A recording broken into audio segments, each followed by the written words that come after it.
E aí, pessoal, tudo bem com vocês? Gente, hoje vamos continuar nossa aula sobre o gênero conto.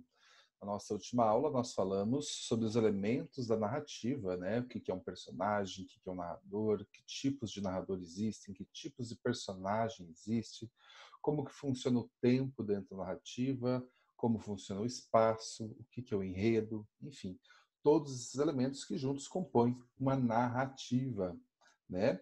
E hoje nós vamos fazer uma análise a partir desses elementos e também vamos entender um pouco sobre a estrutura do conto, tá bem? Então, já peguem o caderno de vocês, já peguem o penal de vocês, porque vocês têm coisas para anotar, vocês têm atividades para fazer durante a aula, então preciso que vocês tenham um material aí à mãos para que você consiga fazer, né, a nossa aula, tá bem? Então, vamos lá, gente. Então, isso aqui a gente já viu na aula passada. Deixa eu passar esses slides aqui. Só lembrando, então, os elementos da narrativa, narrador, nós temos narrador-personagem, narrador-observador, narrador-onisciente, personagens, protagonista, antagonista, secundário, coadjuvante. Nós temos também os coprotagonistas, os personagem oponente e o figurante. Nós temos também os personagens que são reais ou históricos, fictícios ou ficcionais, real ficcional, ficcional ficcional. Nós temos o tempo cronológico, o tempo histórico, o tempo psicológico. Nós temos o espaço físico, o espaço psicológico e o enredo, tá? Isso tudo nós já falamos na nossa última aula. Caso você não tenha assistido, você vai ter que voltar nela para depois assistir essa aqui, tá bem? Agora, então, eu vou passar aqui para vocês um conto. Eu peguei um vídeo aí de uma contadora de contos, né? E ela vai contar um conto muito legal, que é de um grande escritor brasileiro, Moacir Scliar. E, a partir da leitura dela, nós vamos fazer a análise com o conteúdo que nós já vimos na aula passada, tá bem?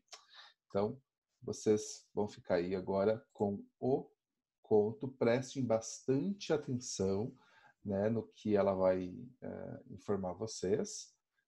E é isso, daqui a pouco eu volto.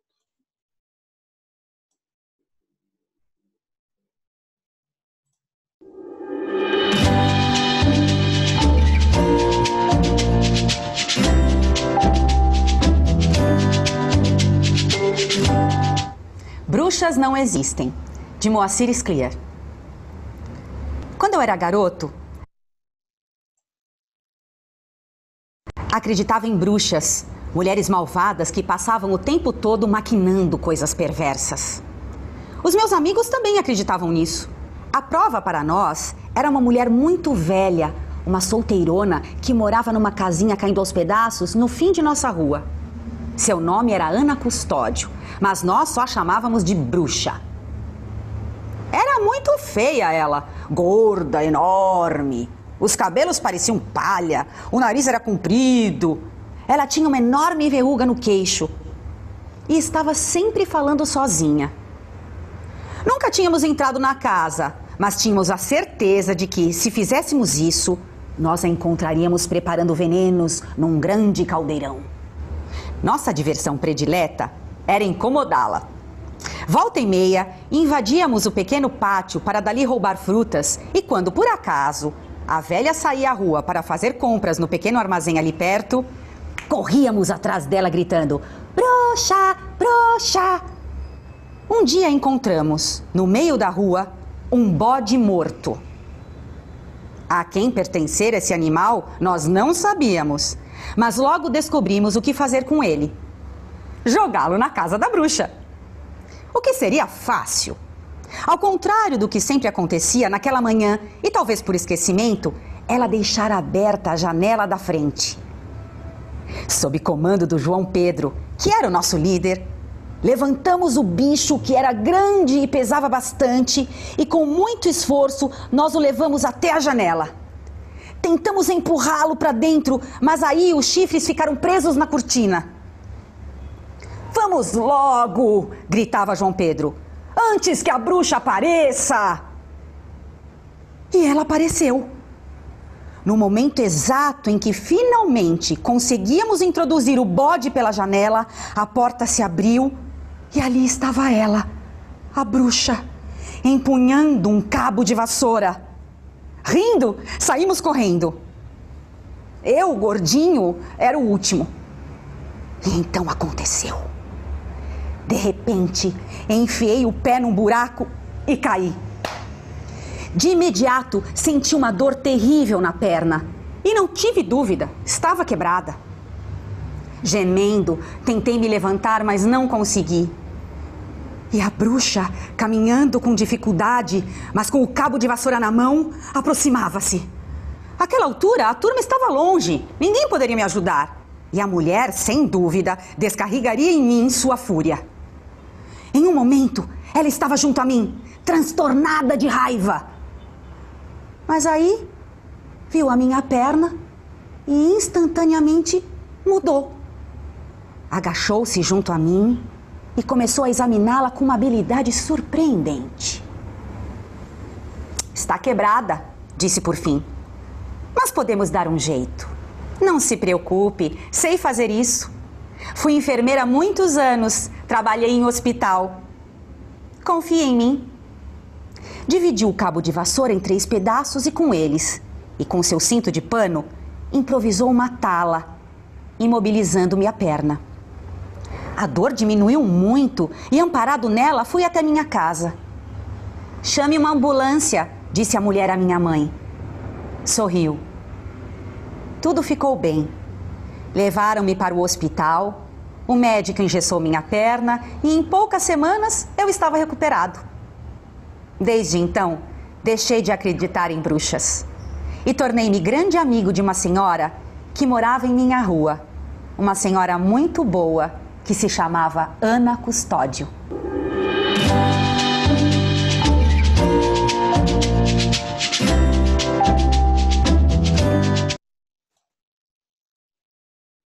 Certo, pessoal? Então, este foi o conto, um conto curtinho, né?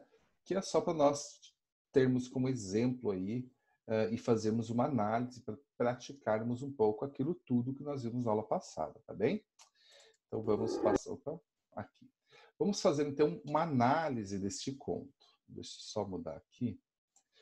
Veja só, vocês vão ter que fazer agora a análise desse conto. Então, vocês vão pegar tudo que vocês já anotaram na aula passada sobre tipos de narrador, tipos de personagem, sobre tempo, sobre espaço, sobre enredo, tá? E aí vocês vão produzir aqui uma análise. O que é essa análise? Ir categorizando conforme o conto que vocês acabaram de ver. Quem é o narrador dessa história? Né? Lembrem-se lá, você tem narrador personagem, você tem narrador onisciente e narrador observador. Qual tipo de narrador é apresentado? Né? Qual que é o foco narrativo aqui deste conto? Aí você vai ter também os personagens. Quem é o personagem protagonista desta história? Vai escrever ali. Quem é o personagem antagonista? Quem são os personagens secundários ou qual é o personagem secundário? Quais são os personagens figurantes dessa história? Qual é o tempo desta história? Né? Tempo cronológico, tempo psicológico? Qual é o espaço? E o tempo histórico também temos, tá? Esqueci de falar. O espaço físico ou é um espaço psicológico? E o enredo, o que acontece nessa história, né? É isso que vocês vão ter que fazer, tá? Então, peguem o caderno de vocês agora e façam essa atividade antes de prosseguir, tá? Toda aula eu falo isso, mas vou repetir para vocês. Não adianta apenas fazer o quê? Apenas assistir a aula, tá? Precisa fazer anotações, precisa fazer as atividades que eu proponho durante a aula, para vocês entenderem mais o conteúdo.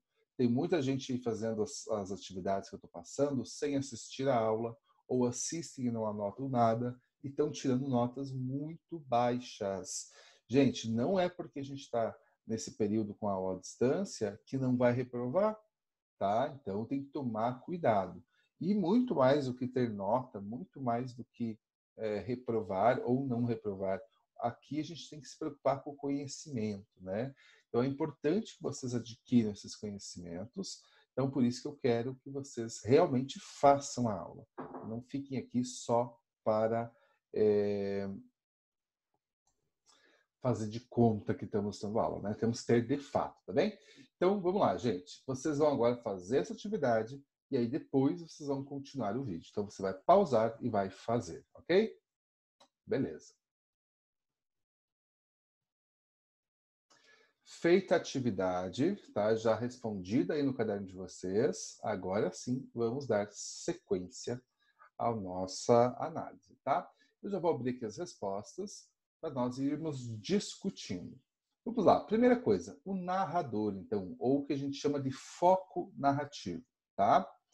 Neste caso, a gente tem um narrador personagem, porque quem conta essa história é o garoto que está ali. Ele que cai, ele que se machuca, ele que está ali incomodando a vizinha dele todos os dias com seus amigos, tá? Então, ele faz parte da história, por isso que ele é chamado, então, de narrador personagem, porque ele faz parte dessa história, tá? Que personagens que nós temos? Então, o protagonista é o próprio narrador, não fala o nome dele, apenas fala que ele era um garoto e tal, mas não fala do nome dele em nenhum momento do texto. Então a gente não tem um nome, mas sabemos que é o próprio narrador. Ele é o personagem, ele está contando uma história que ele viveu e está contando a partir da perspectiva dele, tá? Então ele poderia ser um narrador personagem e não ser o protagonista, né? A gente já falou sobre isso na outra aula. Então, veja, se ele é um narrador e personagem, muito provavelmente ele vai ser o protagonista, tá? Vai ser o principal da história. Mas nem sempre é assim. Às vezes ele poderia contar a história do amigo dele e o amigo dele seria o protagonista. Mas nesse caso, não. Nesse caso, ele que é o protagonista porque ele está contando a história dele, né? Sobre a perspectiva dele, ele é que está desenvolvendo as ações ali, tá bem? A antagonista, neste caso, é Ana Custódio, né? A bruxa. Então, ela que vem trazer um conflito aí para essa história, tá bem? Então, a antagonista.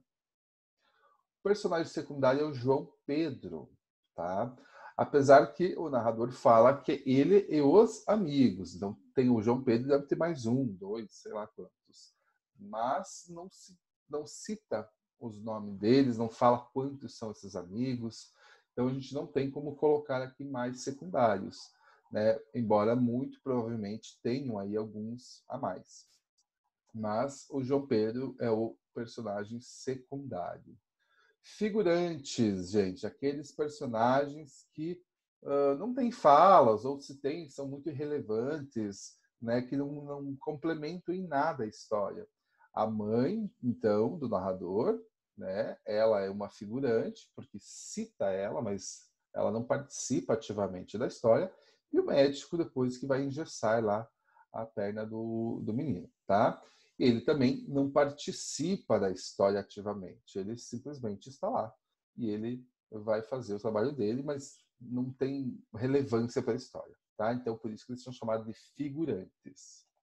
Tá bem, gente? Então, vejam que é bem simples a gente fazer esse tipo de análise, porque não tem nenhum segredo, né? Se vocês prestaram atenção no que a gente viu ao passado, se fizeram as anotações, com certeza vocês conseguiriam não, né? Conseguem responder isso aqui facilmente.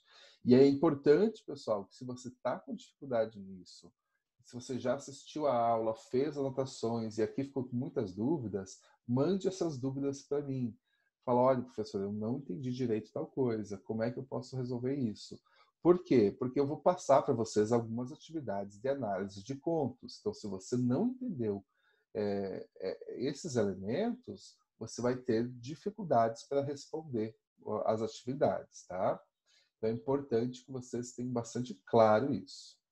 Eu não coloquei aqui aquela parte dos personagens. Deixa eu voltar lá para vocês darem uma olhada. Personagens. Essa parte aqui, tá? em relação à sua existência. Se é um personagem real ou histórico, fictício ou ficcional, real, ficcional, ficcional, ficcional, tá? Então, a gente não vai trabalhar neste momento com esta classificação, apenas com essa classificação relacionada à importância e às ações que cada um dos personagens desenvolvem dentro da narrativa, né? Então, com essa classificação aqui, essa e essa outra, né? Então, é isso. Essa outra parte a gente não vai ver agora, tá? Tempo. Gente, o tempo, nós temos o tempo cronológico, que é o tempo da ação sequencial, ou seja, quando uma coisa acontece depois da outra, certinha, aí nós vamos ter um tempo cronológico. O tempo histórico é quando a gente tem evidências de quando essa história aconteceu. E nós não sabemos quando essa história aconteceu, tá? Então, lógico, numa mesma história a gente pode ter vários tempos. A gente pode ter o cronológico, a gente pode ter o histórico, pode ter o psicológico. Mas nessa em específico nós temos apenas o cronológico. Por quê? Embora se trate de uma memória do narrador, né, ele está falando da infância dele, o tempo que se desenvolve ali, ele é cronológico, justamente pelo aquilo que eu acabei de falar. Uma coisa acontece depois da outra, tem uma sequência linear, né? Então, ou seja, as coisas vão acontecendo exatamente, são contadas, perdão, as coisas são contadas, as cenas, né, os fatos, as ações são contadas para nós, leitores, uma após a outra, na sequência certinha. Isso é o tempo cronológico. Tá? O tempo histórico eu poderia colocar aqui se eu soubesse quando isso aconteceu, mas eu não sei. Né? Se eu soubesse a idade do narrador de hoje, poderia falar, então hoje ele tem 40 anos, está contando quando ele era criança. Então vai ser lá na década de 1970. Né? Mas a gente não tem essa informação. Como a gente não tem essa informação, a gente não tem como colocar ali qual é o tempo histórico. Tá? Então, o tempo histórico vocês vão colocar quando se fala lá. No ano tal, aí vocês sabem que o tempo histórico é no ano tal. Né? Ou, às vezes, não tem exatamente o ano, mas tem elementos que a gente pode supor em que época aquilo se passa. Às vezes, não exatamente o ano de 1990. Às vezes não é exatamente esse, mas a gente sabe que é durante aquela década, ou é mais antigo, então, na Idade Média, né? Ou mais antigo ainda, na pré-história. Né? Enfim, quando a gente tem possibilidade, a gente coloca ali qual tipo de tempo histórico é. Neste caso, não se fala nada sobre o tempo. Sabemos que é um tempo passado, antigo, né? Porque retrata a infância de um escritor, né, ou de um suposto não, né, a gente não sabe se é o escritor que de fato viveu isso ou se é só um conto que ele criou, né? Que mais? E o tempo psicológico é quando dentro do texto nós vamos ter ali uma memória, ou vamos ter uma reflexão. Então, por exemplo, vamos supor que quando o menino caiu, ele começasse a lembrar de alguma coisa que ele já tinha vivido. E isso estivesse escrito ali. Isso seria um tempo psicológico. Ou se o narrador do texto começasse, sei lá, no momento que ele ia jogar lá o bode dentro da casa da mulher, o narrador falasse assim, e isso com certeza daria errado. Né? Essa ação me faria me arrepender. Está se remetendo ao futuro, antes de acontecer tudo o que aconteceu. Ficou claro? Acho que não, né? Deixa eu tentar explicar melhor. O tempo psicológico, então, assim, pode ser desde uma memória que está escrita ali, né, no conto. Então, como eu falei, vamos supor que quando o menino está lá caído, machucado, ele lembre de alguma coisa e narre ali, né, o que ele lembrou, narre essa memória. Aí a gente sai do tempo cronológico e volta para o passado. Então, veja que sai dessa linearidade que eu falei, né, dessa sequência de fatos certinhos. Tá? porque está a sequência certinha. Ah, vivíamos na tal rua incomodando, um dia fomos jogar um bode morto, a mulher veio atrás de nós, eu caí, me machuquei, a mulher me ajudou, fui para o médico, viramos amigos, tá? Olha só, uma sequência de fatos certinha, linear. É o que a gente chama, então, de cronológico. O psicológico, ele mudaria. Então, eu teria toda a sequência certinha até o momento em que ele começa a lembrar de alguma outra coisa. Então, vamos supor que no momento em que ele caiu e está ali com a perna quebrada, vindo a mulher para cima dele, ele se lembra de alguma coisa, e isso está escrito lá para nós, a lembrança dele. Então, veja, a gente está com uma sequência certinha e ali é interrompida essa sequência para uma memória. Então, ele volta para o passado, tá?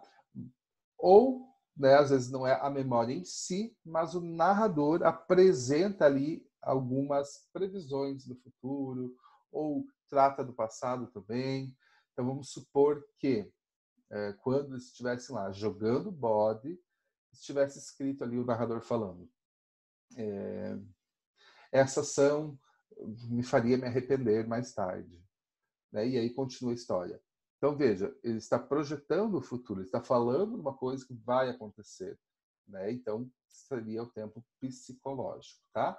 Mas não é o caso aqui deste conto. Nesse conto, nós temos apenas o tempo cronológico. Um fato depois do outro, certinho, como as coisas aconteceram. Beleza? E vamos, então, para o espaço. O espaço, como nós vimos, pode ser físico e pode ser psicológico. Então, seria espaço psicológico nos casos que eu falei, junto com o tempo psicológico. Então, numa memória, numa reflexão, isso seria um tempo, seria um espaço psicológico também, tá? Mas não é o caso, aqui nós temos apenas o espaço físico. Temos o espaço externo, que é a rua, e o interno, que é a casa da bruxa, tá bem? E aí, o enredo. O enredo, na verdade, gente, é um resuminho. O que acontece nessa história? Então, eu coloquei assim, muito breve. Um grupo de crianças achava que uma moradora de rua era uma bruxa. Por isso, viviam a importunando. Uma vez, tentaram jogar um bode morto dentro de sua casa, mas a mulher apareceu. Os garotos saíram correndo. Contudo, o protagonista caiu e quebrou sua perna. A mulher se aproximou com raiva, mas vendo o estado do garoto, decidiu ajudá-lo. Assim, o garoto viu que a mulher não era bruxa, e sim uma mulher bondosa. Tá? Esse é o enredo. Eu conto rapidamente o que acontece nessa história. É um resuminho, beleza? Gente, espero que esteja claro isso para vocês, tá? Na verdade, é bem simples. A gente tem que só pensar com atenção, né? Cada um desses elementos que nós estudamos, beleza? Agora vamos passar para outra parte. Primeiro, vou passar aqui para vocês os tipos de conto. Quais tipos de conto que existem, né? Como que eles funcionam dentro nada, com suas próprias características, né? Nós temos, na verdade, vários tipos de conto. Eu coloquei aqui os principais, tá? Coisas que vocês certamente conhecem. Vamos dar uma olhada? Então, conto fantástico. Os contos fantásticos temos o seguinte: as ações dentro da narrativa são consideradas irreais, ou seja, que fogem da realidade, sobrenaturais. Dessa forma, apresentam situações que não podem ser explicadas. Tá? Então, gente, o conto fantástico é aquele conto que vai tratar de coisas imaginárias. Então, vamos supor, por exemplo, que eu crio um conto falando, sei lá, de alguém que tem superpoderes e tal. É um conto fantástico, tá? Coisas que não tem como acontecer de verdade, tá? Então, se você pega lá, não falei, usei como exemplo na outra aula a saga ali do Harry Potter. Harry Potter, se fosse um conto, não é um conto, né, obviamente. Se fosse um conto, seria um conto fantástico. Por quê? Está falando desse universo de bruxos, de magia, de outras loucuras, né? Coisas que não existem de fato. Então, seria um conto fantástico, que pode ser confundido às vezes com conto de fadas. tá? O conto de fadas são narrativas que possuem personagens antigos, medievais ou folclóricos, como fadas e gnomos. Logo, são nesses tipos de conto em que a moral, ou seja, um ensinamento é passado ao final da história. Então, o conto de fadas, ele vai ter essa característica de se remeter a épocas mais distantes. Então, por isso que geralmente os contos de fadas passam dentro do contexto de castelos, de princesas, reis, rainhas, príncipes, tá? Isso são contos de fadas. E geralmente vão trazer uma moral, ou seja, um ensinamento, né, a partir da história. Nós temos um conto de ação, vamos lá, onde a predominância é a aventura, que é o centro da narrativa, unida aos personagens e desenvolvida com problematização até o clímax. Já vou falar para vocês o que é o clímax, tá? Então, este conto que nós acabamos de ver, né, esse conto do Moacir Clear, é um conto de ação, né, um conto em que você tem uma aventura ali vivenciada por aqueles garotos, tá? Então, é um conto de ação. Veja, a gente não tem nada de fantástico, nada de irreal, né? Embora eles falem de bruxa, não existe ali a bruxa de verdade, né, na história. Ela não é uma bruxa, ela não tem poderes mágicos. As crianças ali que acham que ela é uma bruxa, chamam ela de bruxa. Mas ela não é uma bruxa, né, dentro da narrativa. Então, é um conto de ação. É um conto onde vai ter uma aventura vivida pelos personagens, tá? Nós temos também o conto de enigma. Olha lá. Apresenta um crime ou um mistério a ser desvendado. Por esse motivo, essas histórias geralmente apresentam a figura de um detetive ou de alguém que desempenha o papel de esclarecer o enigma, tornando-se um herói após desmembrar todo o problema. Tá? Vejam, gente, aqui vocês devem conhecer, não tenho certeza, mas acho que já ouviram dizer, pelo menos, do Sherlock Holmes, né? Que é uma série de... não, né? Ele é um personagem de uma série de contos e romances de um escritor chamado Sir Arthur Conan Doyle, tá? E é um conto de enigma, porque ele vai desvendar mistérios nos seus contos, né? Tem os filmes também de Sherlock Holmes e tem uma série do Sherlock Holmes. Quem gosta dessa coisa de enigma, de mistérios, de desvendar, vale a pena conhecer também, tá?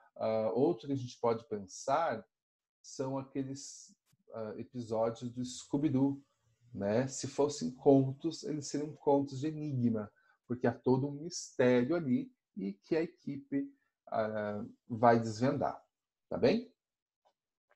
Temos também o conto de mistério, tá? A narrativa se estrutura de forma a criar expectativa e suspense, né? Então é diferente do mistério aqui do enigma, que vai ser desvendado alguma coisa. O conto de mistério, ele cria uma sensação de, o que está acontecendo? Não dá para entender direito, né? Fica algo que o leitor não consegue entender. E depois, né, com o desfecho da história, vai conseguir entender melhor, tá? Esse é um conto de mistério. E temos também os contos de terror. É um relato literário ficcional, ou seja, imaginário, que visa provocar sentimentos de medo no leitor. A morte, as doenças, os crimes, as catástrofes naturais, os espíritos e as bestas sobrenaturais. Tá? Então, conto de terror é aquilo que vai tentar provocar medo. E, geralmente, para provocar esse medo, eles vão usar elementos não reais. Vamos falar de um espírito, vamos falar de um monstro, vamos falar de coisas sobrenaturais. Tá? Esses são os contos de terror. Como eu falei antes, você tem vários e vários tipos de conto, né? Eu coloquei aqui só alguns para nós entendermos mais. Então é isso. Vamos para a próxima. Então nós temos aqui a estrutura do conto. Veja só, nós temos os elementos e nós temos a estrutura. O que é a estrutura? É aquilo que faz do conto ser um conto. Tá? Assim como nós vimos lá em sala de aula, quando nós falamos sobre gêneros textuais, vimos a carta, ela tem uma estrutura de carta, só de olhar para ela a gente sabe que aquilo é uma carta, né? Tem uma saudação inicial, daí tem o corpo da carta, tem uma saudação, uma despedida, temos local e data, temos assinatura. É uma carta, ela tem essa estrutura. Assim como nós vimos a lista de compras. A lista de compras também é um gênero textual e tem uma estrutura. Então, né, os itens a serem comprados, um abaixo do outro, com anotações de quantidade ou não, enfim, uma lista de compras. Uma receita culinária, que nós vimos também. Sabemos que é uma receita culinária pela estrutura, né? Vai ter lá o nome da receita, vai ter a lista de ingredientes e o modo do preparo, né? E o conto, para ser um conto, também segue uma estrutura, tá? Então, veja só, o conto ele vai ter a seguinte estrutura: uma apresentação, que é o contexto da narrativa. Então, é bem o iniciozinho da narrativa, né? Quando começa o conto. E vai ali apresentar quem são as personagens, qual é o espaço e o tempo nos quais a história vai ser narrada e quais são os primeiros acontecimentos dela, tá? Então, vai colocar essa situação inicial do personagem protagonista, né? Vai colocar ali o que ele está vivendo, o que está acontecendo naquele momento, e a partir daí a história vai começar, né? A partir da geração de um conflito. O que é esse conflito? Ações que modificam o estado inicial da narrativa. Vemos o conflito que fará as personagens agirem para resolvê-lo. Então vejam, eu tenho uma apresentação onde eu vou falar dessa situação inicial, onde nós temos um nível de ação bastante estável, tá? Então vou falar de algo que sempre ocorre, que é o normal ali para o protagonista, e aí ele vai se encontrar em uma situação de conflito, que é o que vai modificar essa situação inicial que eu apresentei, tá? E passando aqui do conflito, vamos chegar ao clímax. O que é o clímax? O clímax é o momento de maior tensão, quando o problema está no auge e as ações tomadas definirão o rumo da história. Gente, o clímax é aquele momento mais importante, digamos assim. É o que gera mais expectativa no leitor, porque é aquele momento de tensão absoluta, né? Então a gente não sabe ali se vai dar certo, se vai dar errado, né? A gente tem esse conflito que foi apresentado e vai se estender então para esse clímax. Por isso que eu até coloquei o clímax aqui mais para cima, para a gente entender que nós temos uma ação estável aqui no começo, ela é interferida por um conflito. A partir desse conflito, o meu nível de ação aumenta. Então, por isso que eu coloquei para cima, para vocês entenderem que o clímax vai aumentar a ação desse conto. E aí, você vai ter uma resolução. Como é que se resolveu esse conflito? Tá? Então, houve a geração de um conflito, isso foi encaminhado a um clímax, que é aquele momento de maior tensão, né? E vai ter uma resolução. Essa resolução pode ser positiva ou pode ser negativa. Pode ser algo que soluciona o conflito ou não soluciona. Tá? Depende muito da história, do conto que a gente está lendo. E aí nós vamos ter um desfecho, que é o final da história. Beleza, então passou tudo isso aqui e tal, teve um conflito, chegou no clímax, houve uma resolução. Como que acaba essa história? Tá? Então, vamos pegar, por exemplo, a história dos três porquinhos, que todo mundo conhece, né? Os três porquinhos são três irmãos porcos que estão construindo suas casas na floresta, né? Um deles faz uma casa de palha, outro deles faz uma casa de madeira e outro faz de alvenaria. Nisso aparece um lobo faminto querendo comê-los. Então vejam, a apresentação, esse momento inicial, essa situação inicial, é isso que eu falei até o lobo aparecer. Até antes do lobo aparecer. Então, três irmãos porcos que moram na floresta estão construindo suas casas alegres e contentes. Tá? Essa é a apresentação do meu conto. Qual que é o conflito? É a aparição do lobo, né? Então, apareceu um lobo querendo comer eles. Esse é o conflito, né, que vai modificar esse estado inicial. Então, o estado inicial, eles estavam felizes, contentes, fazendo as casas deles e tal. E isso é modificado quando chega o lobo. Tá? Então, apresenta-se o conflito. Esse conflito vai se encaminhar para o clímax, o momento de maior tensão. Se vocês bem se recordam da história, o clímax, então, vai ser aquele momento em que ele chega na última casa, né, na casa da alvenaria.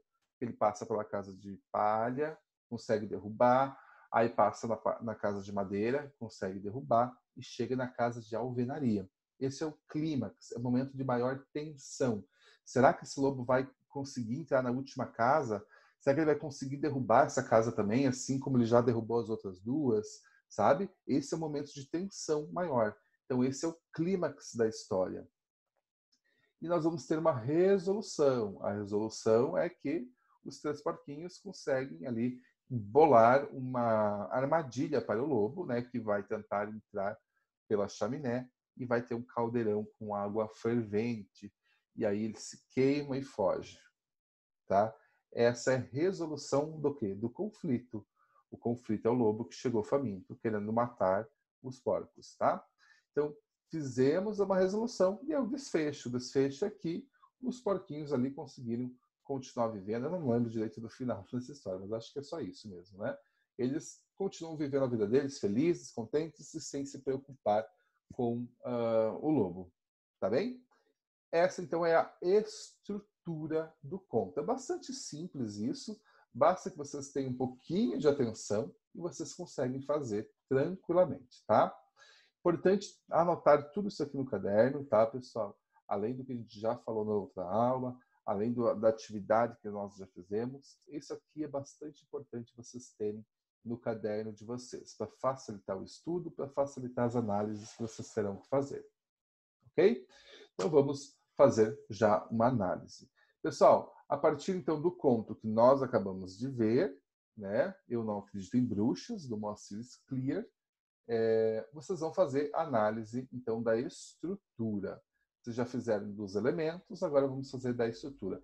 Qual que é a apresentação desse conto? Qual que é a situação inicial, o contexto em que essa história ocorre? Né? Pensem aí e escrevam no caderno de vocês.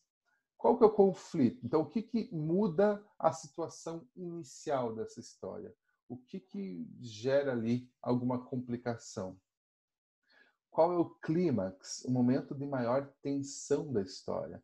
Tem um momento que nós ficamos apreensivos. Vixe, será que vai dar boa? Será que vai dar ruim? O que vai acontecer?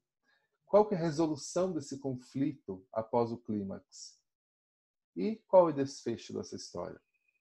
Tá? Então, pausa o vídeo agora e responde aí no canal de vocês. Só volta para a aula depois de respondido, ok? Então, beleza. A gente, para quem já fez, vamos dar sequência aqui e ver as respostas, tá? Eu já vou abrir aqui todas as respostas e vamos lá. A apresentação, então, gente, essa situação inicial, qual que é? Amigos acham que uma moradora da vizinhança é uma bruxa. Um dia resolvem jogar um bode morto dentro de sua casa. Faltou colocar aqui que viviam incomodando ela, tá? Porque essa é a situação inicial. São um grupo de amigos que estão ali sempre enchendo o saco ali de uma vizinha deles e um dia resolvem jogar um bode dentro da casa dela. Beleza, gente. Né? Essa é a situação inicial. É uma coisa que eles viviam e tal. Veja, eu tenho uma ação estável ali, não muda nada. Eles sempre fazem isso, eles sempre incomodam. Ele fala no texto, né, que todo dia lá incomodar ela, quando ela saía de casa, ficava lá gritando, bruxa, bruxa, bruxa. Né? Enfim, essa situação inicial é algo que eles já vivem, que eles não tem nada de diferente nisso. Só que vai ter um conflito. Qual que é o conflito? Eles vão lá querer incomodar ela jogando um bode dentro da casa dela, mas ela vê eles lá, pega eles no flagra e vai atrás deles. Esse é o conflito, tá? E aí chega no clímax. Qual que é o clímax? Momento de maior tensão do conto, né? Momento onde o leitor fica aí como é que eu posso dizer? Na expectativa do que vai acontecer, do que não vai, será que o menino ali vai se dar mal, será que não? Tá? Então o clímax é o quê? A mulher se aproximando do garoto caído na rua com muita raiva. Parece que o menino está com muita raiva, ficou ambíguo aqui. Mas, enfim, a mulher com muita raiva se aproxima do garoto caído, seria o mais correto. Mas esse é o momento que é o clímax, então. A gente não sabe se ela vai chegar ali, vai brigar com ele. Daí ele fala no texto que ela está com um cabo de vassoura. A gente não sabe se ela vai chegar ali, vai começar a bater nele com aquele cabo. Tá? Esse é o clímax, então. A gente fica naquela expectativa de será que vai dar certo, será que não vai? Será que o protagonista vai se dar mal? Será que vai se dar bem? Enfim, esse é o clímax. E a resolução do conflito, logo após o clímax, é o quê? Que ao invés de brigar com o garoto, a mulher o ajuda, né? Então essa é a resolução. Então ela se sensibilizou com ele por ele estar com a perna quebrada, e ao invés de brigar com ele, então ela resolveu ajudar. E o desfecho, então que é a parte final da história, como que termina essa história, é que o protagonista deixa de acreditar em bruxas e passa a ser amigo da mulher, tá bem? Então aí nós temos a análise da estrutura do conto, tá bem? Gente, então eu espero que vocês tenham feito as anotações, espero que vocês tenham compreendido isso. Amanhã, não sei, em algum momento, vocês vão receber uma atividade para fazer análise de contos também, tá? Partindo aí tanto dos elementos da narrativa quanto desses elementos da estrutura que nós vimos hoje, ok? Então é isso, até a nossa próxima aula. Um grande abraço aí para vocês, fiquem bem e é isso mesmo. Tchau.